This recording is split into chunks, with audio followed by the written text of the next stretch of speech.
Legions of Urks are on the move, and only the men of Gondor can stand firm to repel them. Hey, how's it going, guys? Welcome back to another Total War Rise of Mordor online battle. Today we are on one of the awesome custom maps, but this time they're not going to be defending the hill. Gondor have ridden out to meet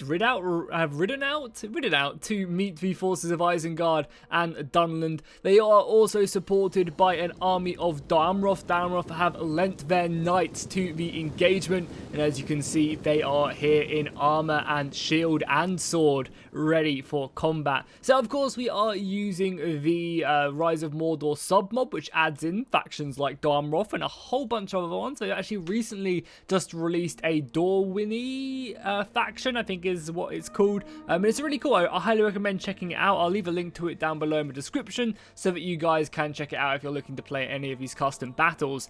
As well as that, I have heard news on the grapevine that the new Rise of Mordor update will hopefully be coming soon. TM. I've seen a bunch of their really cool assets, new armors, new weapons and stuff on their Discord, so hopefully we'll be getting, more orcs, more updated orcs, do weapons, armor and stuff. So I'm really looking forward to that, to see how the Mordor faction does look, and I think a few of the other factions as well are getting a bit fleshed out, which is pretty exciting. So before this battle does kick off, let's take a quick look at what the sides are bringing, because I know there is a bit of a minor cavalry engagement, which actually could have just started. Yep, no, I lied, it has just started. The Dogs of War have been released, so let's take a look at this engagement really quickly, because I know for a fact that there's maybe a little bit of a lull in the battle after these dogs reach these cavalrymen. So yeah, the dogs are going to be charging in against the horses and nipping at their ankles, and I imagine the dogs will be doing pretty decently against the cavalrymen. Obviously the cavalry are going to have a hard time, striking these dogs, as the dogs are going to be dismounting a large portion of these cavalrymen, so that's going to be pretty effective. We also have a cavalry charge against the heavy elder spearmen of Dunland. And you can see the horsemen fighting bravely, but against heavy spearmen, I imagine the Gondorians are going to be struggling here pretty heavily. And they are doing exactly that. So, I mean, this has been pretty catastrophic for Gondor. Dunland have really only committed a few of their war dogs, or two of their war dogs, and also lost a handful of infantrymen. But they've managed to, cap Gondor's cavalry range quite heavily. And considering Dunland don't have the strongest cavalry in the game, they're okay. But these are, kind of light skirmisher cavalry more than anything else.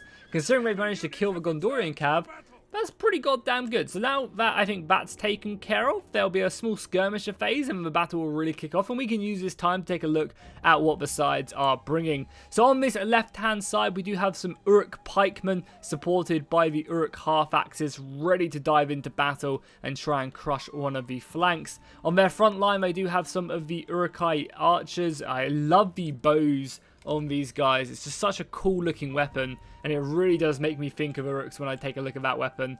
It kind of reminds me of Lurks as he shoots his arrows at Boromir. #spoiler. Man, imagine if someone actually got a spoiler from one of my videos about the Fellowship of the Ring. Oh my god, I can't believe you ruined it. That'd be absolutely ridiculous. They've also got a handful of these Mordor rabble, just basically trash-ass orcs who have been thrown. Probably people who should be working in the forges or on the dam or something. They've been brought to battle. So yeah, these guys are going to get absolutely cut down. But hey, that's what the orcs are there for.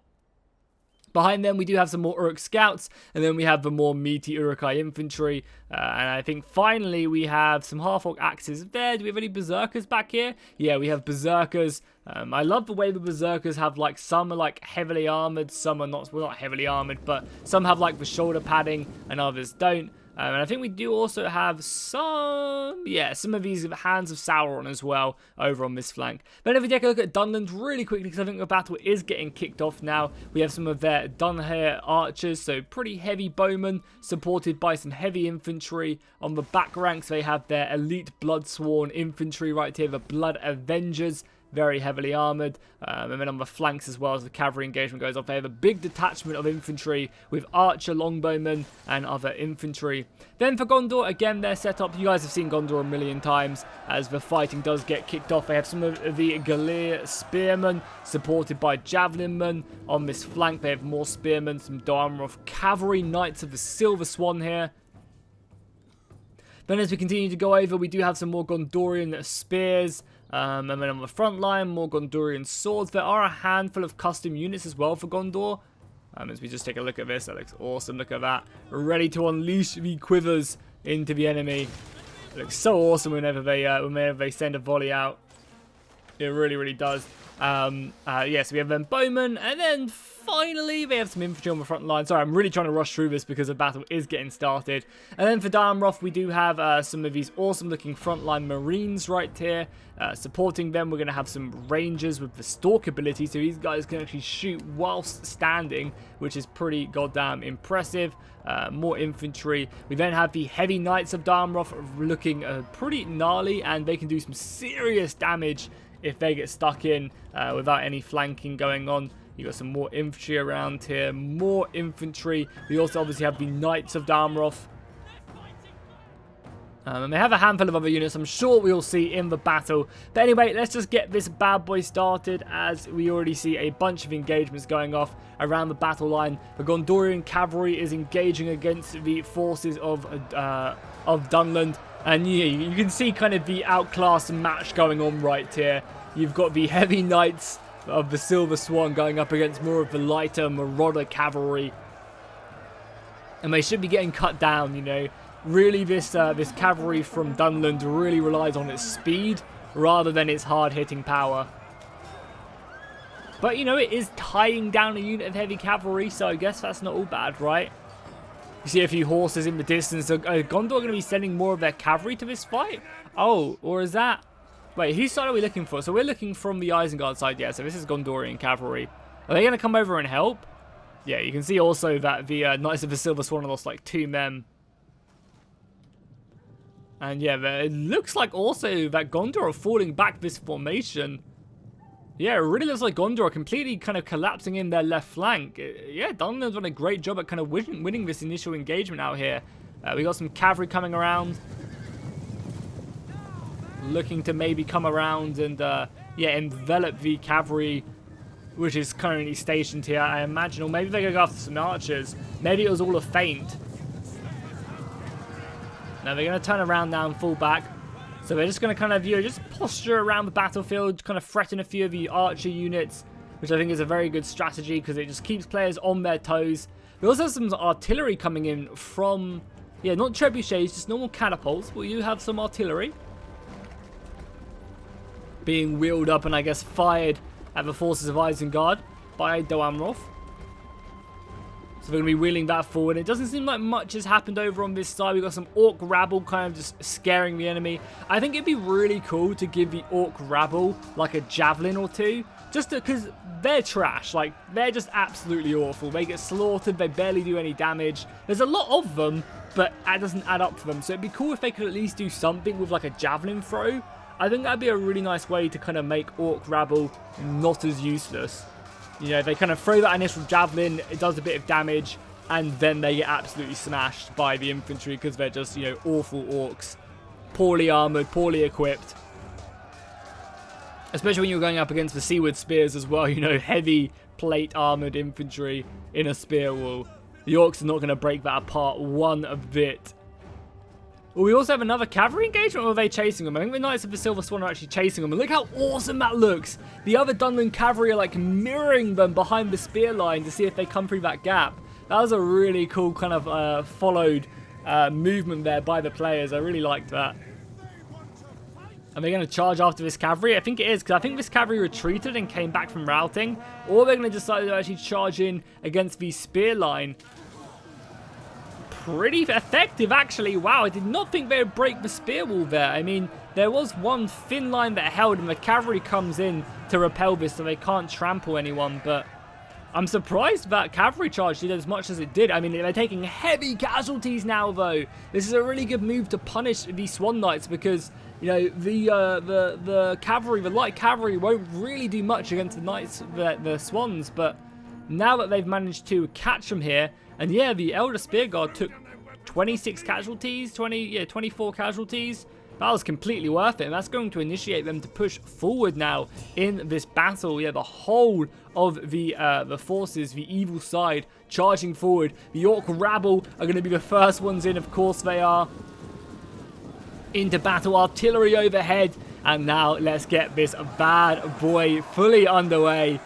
The Orc Rabble charging. So it'll be interesting to see how much damage the Orc Rabble actually do. And I kind of like what the players have done here. They've kind of just grouped up their Orc Rabble, trying to smash through one part of the battlefield.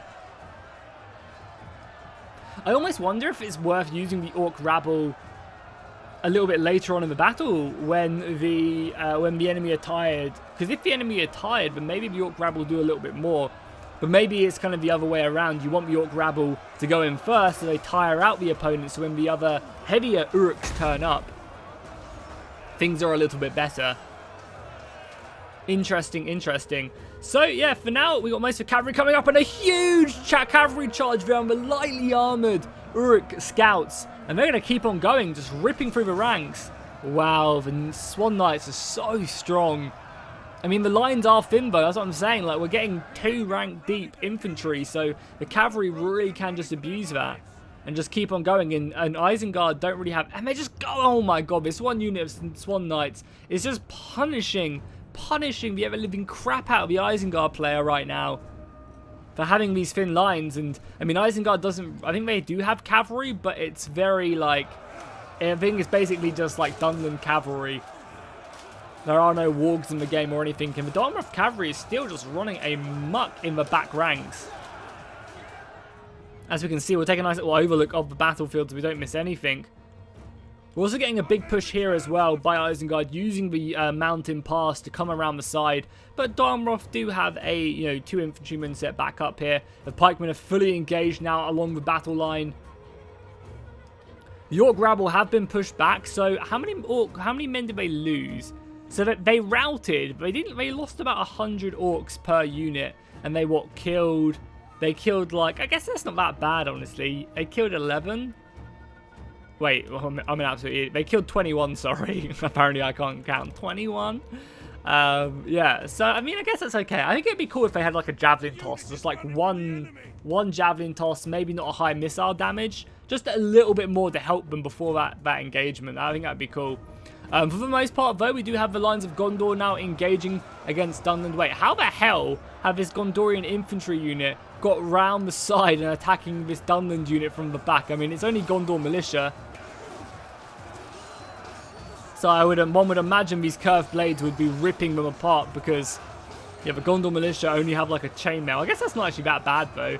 A bit of chainmail on their armor is pretty nice. Over on the right flank, you can see Dunland moving in this huge infantry block, which I wouldn't be surprised if we saw go all the way around and, kind of come around and hit the Gondorians in the back as more and more infantry do come in for Dunland. But again, they don't look like they have that much, and maybe this infantry block is needed here because all Gondor have to do is break them down, and obviously their archers are working overtime in this battle. They've got the Aphelion Rangers here,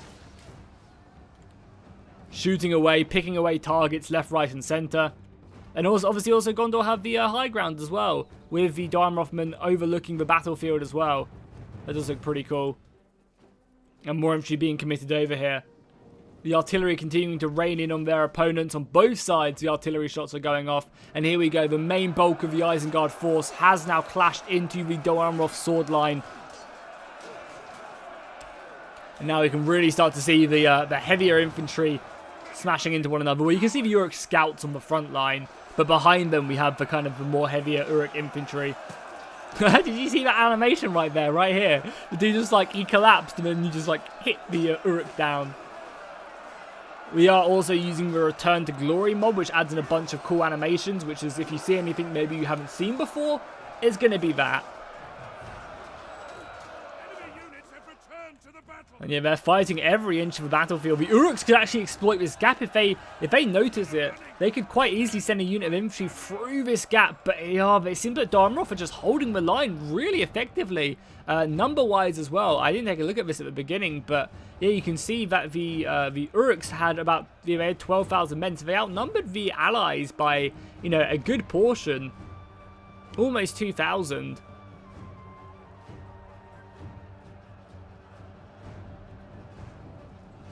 Or just over 2,000. Sorry, God, my maths is not on point this morning at all.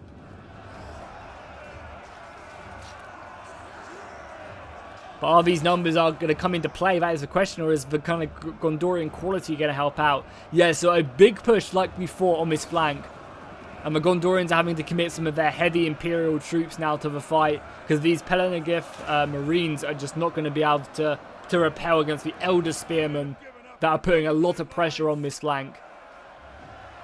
We also have a lone charge as well. The brave Trebuchet crew right here. For honor and glory. For wrath, for ruin. Beautiful stuff. These brave men will rue the day. There's also a lot of arrow fire as well coming in. I guess from this little quadrant back here of the Elder Archers. They're going to be hammering away, trying to break up this flank. And I really like when players do this in battles, when they like kind of hold the front line and they overload like a flank and just try and crash in on it. It's really cool. You don't really get that too much when the battles do go for like such large scale. But it's really cool to see when we're on custom maps doing stuff like this. It's always really fun. I'm also interested to see how well like this basic infantry does for Daamroth as well. Because a large portion of the time, these like kind of weaker infantrymen do get slaughtered on the other factions. So I just wonder how powerful they are for Daamroth.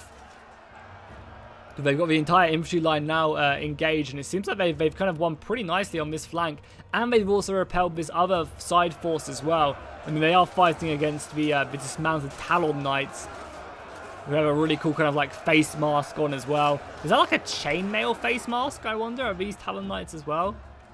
Is that like a chainmail, or is it like a... That is chainmail, it's a full body suit. Wow, that's really cool.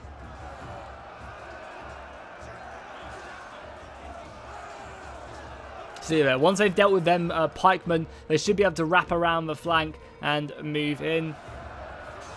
But I think the biggest part is whether or not the Daamroth front line can actually hold back the Uruk hordes. Because if they can't, then oh boy, you know, the line's going to collapse and they're going to quite easily, you know, the battle is going to deteriorate very quickly, because then the Uruks can use their numbers to just, you know, completely envelop pockets of resistance. And that's really what they're looking for right now. They're looking for gaps. They've also sent men up on this hill as well. They're fighting a handful of these Daamroth Knights. Oh, these guys look really cool. Kind of like the weaker Knights. Mounted Lancers. They look bulky. They look like they've been working out at the gym, just their shoulders and traps. Fighting there. Rest of the front lines, is there any gaps appearing? That's what we need to take a look at. Any gaps appearing? Anyone looking like they're breaking?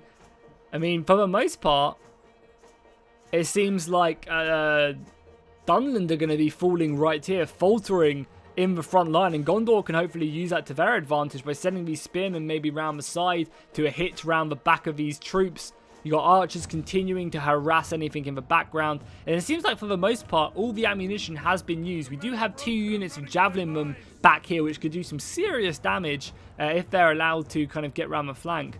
Oh yeah, we did have this this gap exploited by the Uruks, and yeah, they are just charging forward. It seems like Daamroth's line is starting to break up bit by bit. You can see a few units as well with red morale as well, which isn't looking good.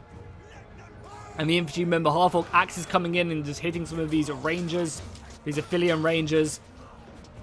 Yeah, and once the Aphelion rangers are tied down, they're really going to be struggling to do, you know, almost anything. They're okay in melee, don't get me wrong, but they just lack the armor that other heavier infantry has. We do have some cavalry coming over. The Talon Knights are moving over to maybe support this engagement, but I feel like it's only a matter of time until this infantry kind of comes around the back. I think it's looking to hit these guys.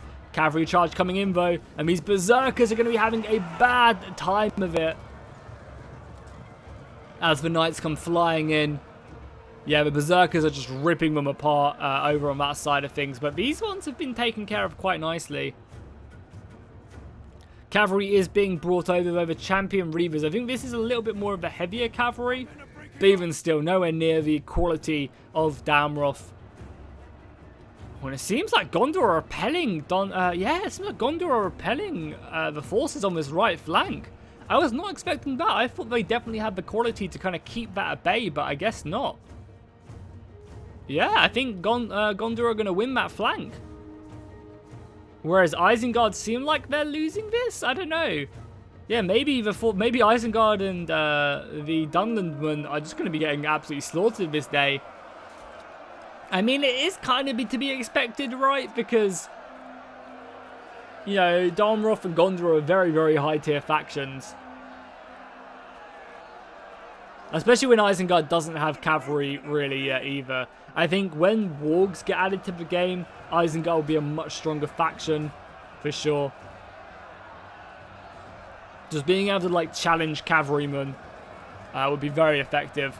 But yeah, the straight-up infantry fight, I think if you try to fight these factions in an infantry 1v1, you're going to definitely struggle. Especially because of the, you know, the Talon Knights just being able to, you know, smash away the cavalry.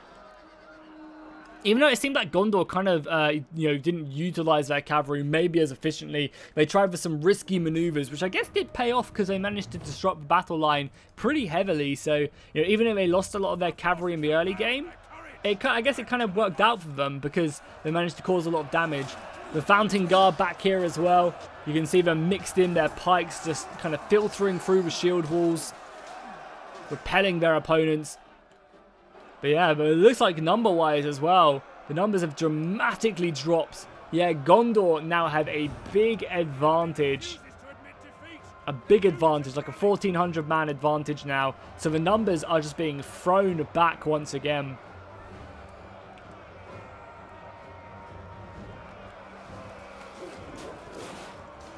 Yeah, now some of the weaker units are having to go in, like these Warlord... Oh, these are Warlord Bloodsworn. Holy crap, I was like, yeah, some weaker units, not the Warlord's Bloodsworn. They look very under-equipped. I didn't really see their weapon. Their weapon does look a little bit stronger, but yeah, even they're going to be breaking now. And I imagine we're going to have the last couple infantrymen thrown in to try and repel this. Yeah, the cavalry's even fighting spearmen on this flank, so this is great for the Pelennegith infantrymen.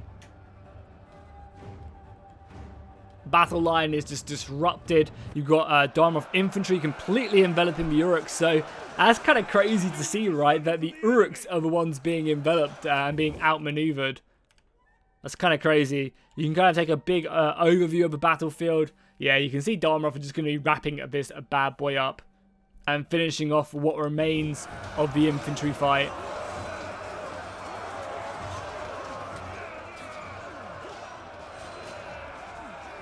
A quick shout out as well as the battle does wind down to the guys who sent this replay in to me. I really appreciate it. And if you guys want to be a part of these battles in the future, we're going to be hosting a lot more Seven Kingdoms, Rise of Mordor, and other Total War games. So if you guys want to be a part of these battles in the future, just go ahead and drop a click, I should say, on the Discord link down below in the description, and then just look out for whenever we announce a battle's happening in the looking for games section. It's really, really easy to join in, and obviously, you know, you can hopefully find other people to play with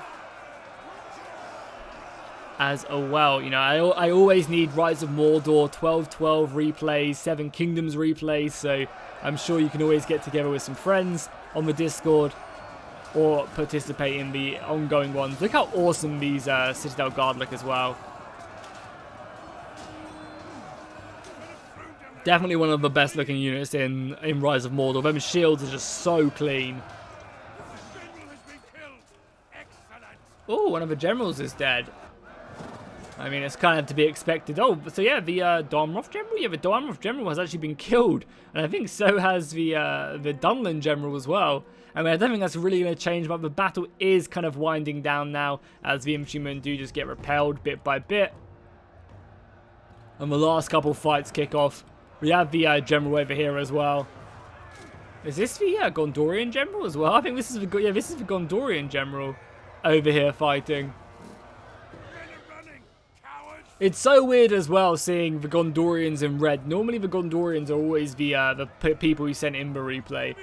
So it's so weird. You know, normally the people who play against the guys sending this in are evil and they're good. It's weird seeing it'll switch to Rue, but hopefully that's good because then it means that you don't know. Because more often than not, the people who send in the replay are the guys who won the battle. So, you know, it's good to see that they like to mix things up. And if it's a good battle, they'll just send it in my way.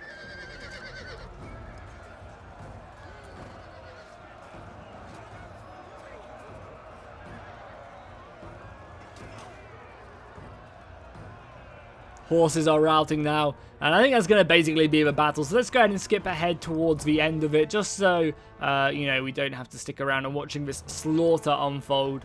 And there we have it. It was a close defeat for the forces of Isengard and Dunland, but an admirable show. And it seems like we got a little bit of a desync then, because there's no kills on the units. That's a shame. I mean, I noticed a few units not moving, but for the most part, I imagine the battle played out pretty like it did when they played it. So hopefully you guys enjoyed this. If you want to see more Rise of Mordor on this channel, be sure to drop a like and a comment down below, and I'll see you guys in the next one.